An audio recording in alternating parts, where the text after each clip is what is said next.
अब हम कक्षा 10वीं के अध्याय 14 को देख लेते हैं। तो अध्याय 14 में है गणितीय कथनों की जांच।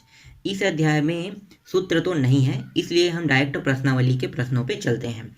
तो प्रश्नावली 1 का पहला प्रश्न है, बताइए कि निम्नलिखित गणितीय कथन सही है या गलत, उत्तर का कारण भी लिखिए। इसके अंदर कुछ प्रश्न दिए हुए हैं, उनको भी हमें क्या करना है, हल करना है, और साथ सही है गलत भी बताना है और साथ ही साथ कारण भी बताना है। तो इनमें से पहला प्रश्न है, चतुर्भुज के अंतःकोणों का योग 350 होता है। क्या यह सही है कि त्रिभुज के अंतःकोणों का योग 350 होता है? तो गलत है। ठीक है, तो यहाँ पे आप लिखो गलत। अब ये हमें सिद्ध करना है कि गलत है तो है कैसे। तो यहाँ पे देखो, ये क्या है, चतुर्भुज है। ठीक है, इनके एक चतुर्भुज के कितने कोण होते हैं? तो एक चतुर्भुज में 4 कोण होते हैं। एक कोण ये दूसरा कोण, ये तीसरा और चौथा कोण। सभी कोणों का योग कितना होना चाहिए? 360। 360। तो ये 90, ये 90, ये 90 और 90, देखो 360 आंसर है सभी कोणों का योग। तो सभी कोणों का योग होता है 360, लेकिन आपके जो प्रश्न है उसमें कहा गया है 350, इसीलिए ये गलत है। और एक और चित्र देख लेते हैं। अगर चतुर्भुज अगर ऐसा हुआ तो क्या इसका भी मान 360 आएगा? बिल्कुल आएगा।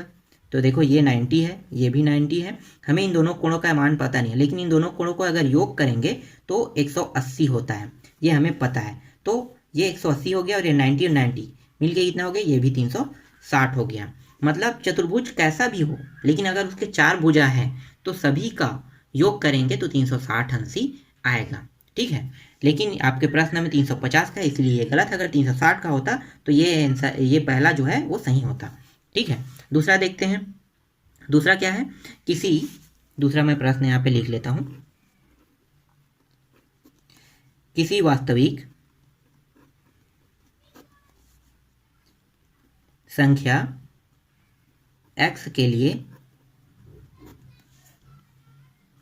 x² बड़ा और बराबर है 0 से। तो ये सही है या गलत, हमें इसे सिद्ध करने के बाद मैं इसको बताऊंगा। तो पहले इसको सिद्ध कर लेते हैं। तो x देखो यहाँ पे बराबर का दिया हुआ है, मतलब बराबर दिया है, मतलब इसकी कोई ना कोई वैल्यू होगी। तो x की हमें वैल्यू मान लेते हैं। तो x के वैल्यू हम मानते हैं a। ठीक है, ए बी सी जो भी मानना है मान सकते हो। तो मैं यहाँ पे x की वैल्यू a मान लिया। यहाँ पे क्या लगा है? वर्ग लगा है। तो दोनों पक्षों में अगर हम वर्ग कर दें तो ये भी वर्ग और ये भी वर्ग हो जाएगा। अब इस मान को हमें क्या करना है? यहाँ पे रखना है। तो इसको कैसे लिखोगे? तो इसको इस तरह से लिख सकते हो, x² बराबर, जहाँ पे x² है उसके स्थान पे हम लिख रहे हैं a² बड़ा है 0 से। ठीक है, तो मतलब a की वैल्यू जो है क्या हो गया? 0 से बड़ा प्राप्त हो गया। ठीक है, अब दूसरा हल करते हैं। दूसरी वैल्यू क्या होगी? दूसरी वैल्यू होगी x बराबर 0, जो दिया हुआ है उस 0 को रखेंगे। तो दूसरी होगी x बराबर 0। तो इसको कैसे लिख सकते हैं? x² बराबर a² बड़ा है 0 से। तो इसको भी इस प्रकार से लिख सकते हैं। तो मतलब दूसरे बार में क्या हो गया? इसकी जो वैल्यू प्राप्त हुआ वो 0 यहाँ पे आ गया। 0 से a बड़ा है और बराबर भी है, ये सिद्ध कर रहा है। मतलब ये क्या है? ये भी सही है। 2 वैल्यू प्राप्त हो रहा है, इसीलिए ये सही है। बस इतना आप जानो, इसकी 2 वैल्यू प्राप्त हो रहा है, इसीलिए सही मान है। अगर x की जो वैल्यू है अगर 0 प्राप्त होता तो ये वास्तविक संख्या नहीं होता। ठीक है, इसके बाद हम लोग तीसरा प्रश्न देखते हैं। तीसरा प्रश्न है, 2 सम संख्याओं का जोड़ सम होता है। इसको यहाँ पे लिख लेते हैं।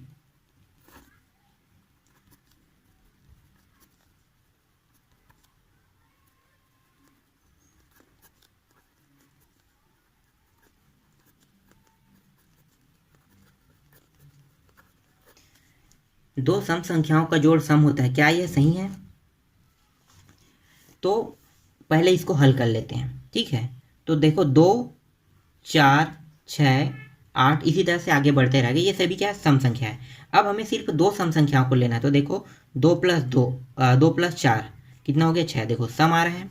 फिर अगर हम लोग 4 + 6 लेते हैं तो कितना आ रहा है? 10 आ रहा है। देखो ये भी सम आ रहा है। अगर हम 6 + 8 लेते हैं तो ये कितना आ रहा है? 14 आ रहा है। मतलब ये सब सम हो रहा है। मतलब इसका मतलब ये है कि 2 सम संख्याओं का जोड़ सम होता है।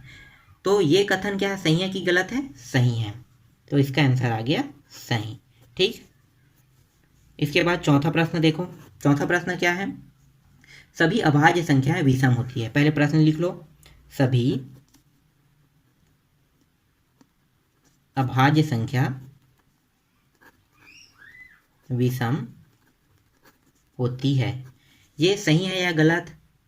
तो भाई सभी अभाज्य संख्या के बारे में बात कर रहा है, तो सभी विषम संख्या में बहुत सारे तो अभाज्य संख्या होते हैं, ठीक है, लेकिन सम संख्या में एक संख्या ऐसा है जो अभाज्य संख्या है, और वो कौन सा है? 2। तो 2 जो है वो सम संख्या है। तो आपके प्रश्न में क्या कहा गया है? प्रश्न में कहा गया है कि सभी अभाज्य संख्या विषम होती है। ये गलत हो गया, क्योंकि जो 2 है वो सम संख्या है, इसीलिए ये कथन गलत होगा। तो यहाँ पे लिखो गलत है, कथन गलत है,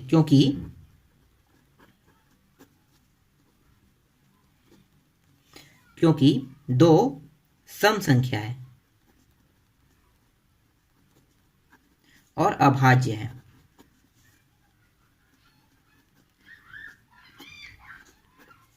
ठीक, समझ में आ गई ये। इसके बाद 5वां देख लेते हैं। 5वां प्रश्न है,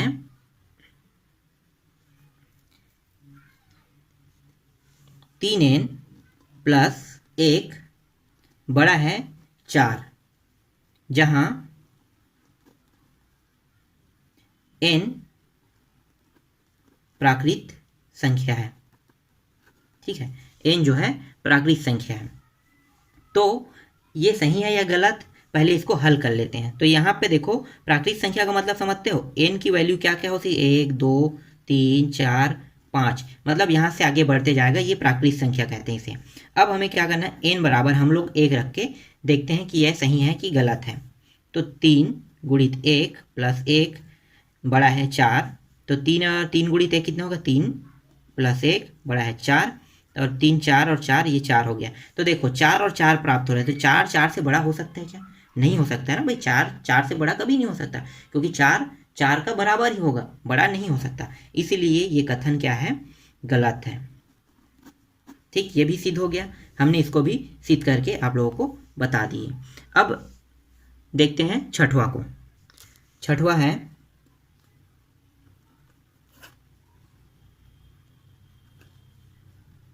एक्स स्क्वायर बड़ा है 0 से, जहां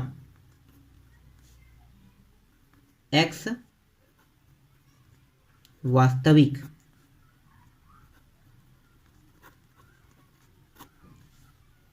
संख्या है। ठीक है, इसको पहले हल कर लेते हैं। तो देखो x बड़ा है 0 से, तो x का क्या मान हो सकता है? सिर्फ 0। तो क्या ये वास्तविक संख्या है कि नहीं? नहीं है। सीधा x का मान अगर 0 प्राप्त हो रहा है, मतलब एक मान प्राप्त हो रहा है, इसका मतलब ये है कि ये वास्तविक संख्या नहीं हो सकता। तो ये कथन क्या हो गया? गलत। ठीक, इसका आंसर आपको मिल गया। देखो, हमने हल भी कर लिया और कथन को गलत भी साबित कर दिए। हल करने के बाद ही कथन गलत साबित हो सकता है। अब इसके बाद 7वां प्रश्न देख लेते हैं। 7वां प्रश्न है, ए प्लस कोष्टक में ए प्लस कोष्टक के अंदर दिया a प्लस बी, फिर c बराबर a प्लस, फिर दूसरे कोष्टक में दिया हुआ है b प्लस c। उसके बाद आपके प्रश्न में दिया हुआ है a फॉर ऑल, इसको फॉर ऑल बोलते हैं, फिर a b c, इसको कहते हैं बिलोंग टू का चिन्ह, और ये n दिया हुआ है। इसको हमें हल करके बताना है। तो हम यहाँ पे क्या करेंगे? a की वैल्यू रखेंगे, a बराबर 1 रखते हैं, b बराबर 2 और c बराबर 3 रखेंगे। तो अब मानों को रख दो यहाँ पे इन दोनों पक्षों में। तो a का मान 1 प्लस 2 प्लस c, c के जगह में 3 रहेगा ना। और ये देखो यहाँ पे कोष्टक में इस तरह से, फिर यहाँ पे देखो a का मान 1 रखो प्लस, फिर दूसरे कोष्टक में b का मान कितना था? 2, और c का मान कितना है? 3। अब इसको हल कर लो, तो ये हो गया 3 हो गया प्लस 3 हो गया, और ये कितना हो गया? 1 प्लस 5, दोनों को जोड़ेंगे तो ये हो गया 6, और ये भी 6। तो देखो दोनों का मान क्या आ रहा है? बराबर प्राप्त हो, मतलब ये क्या है? ये कथन सही है। ठीक, कथन सही सिद्ध हो गया।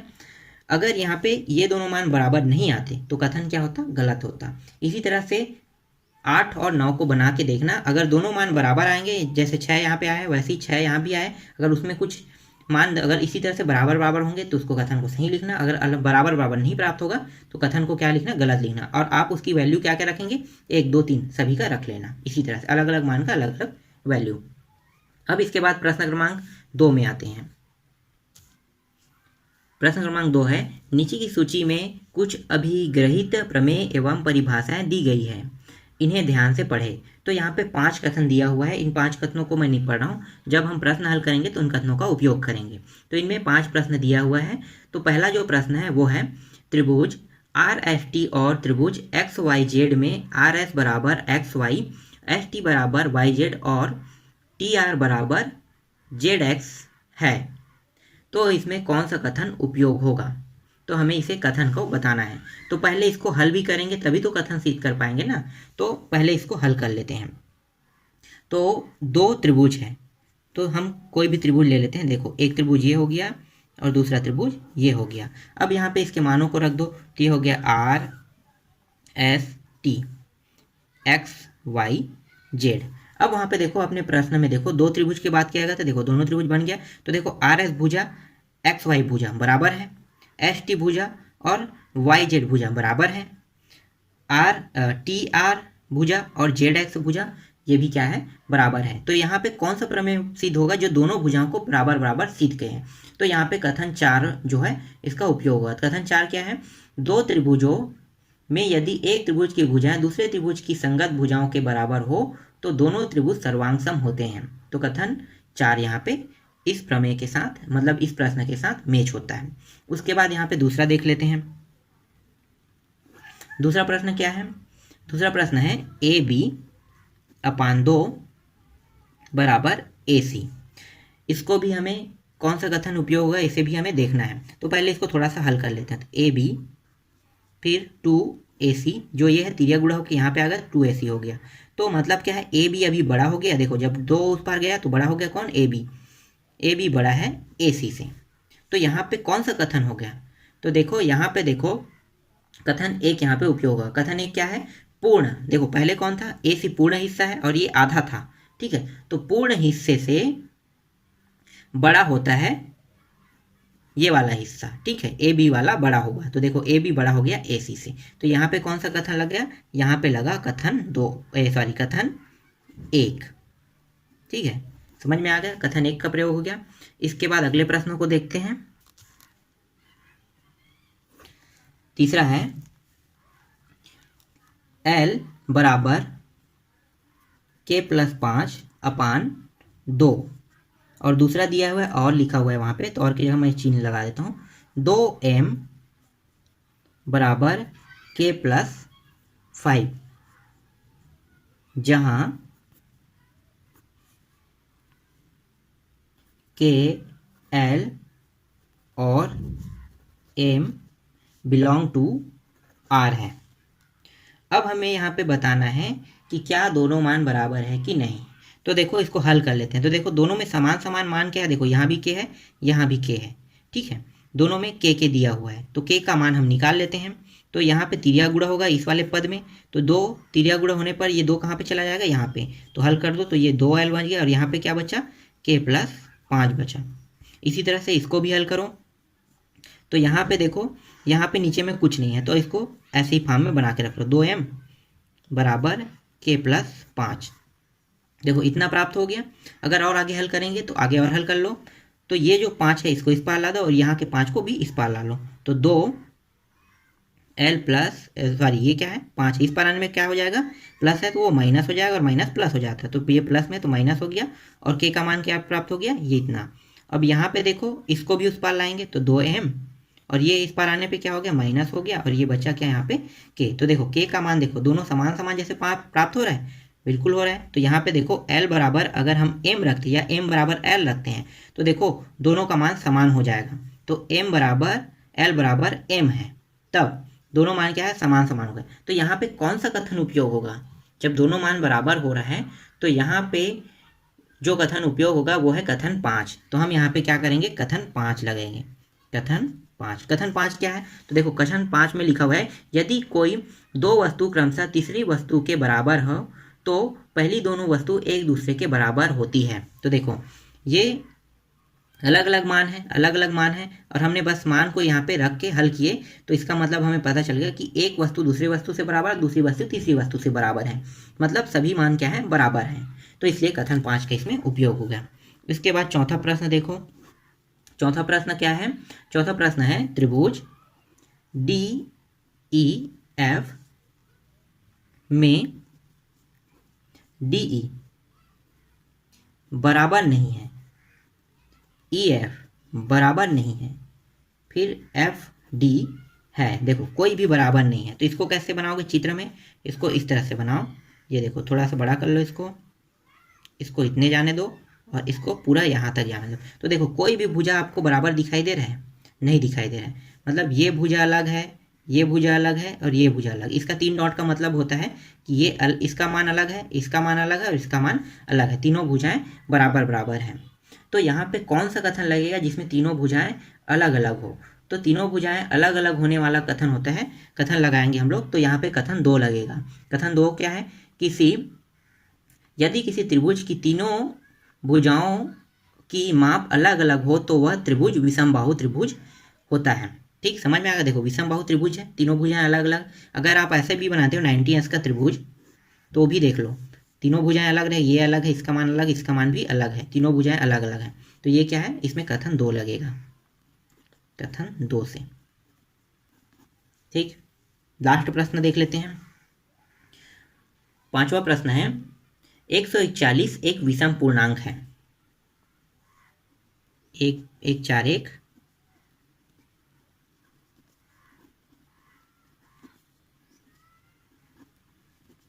पूर्णांक है।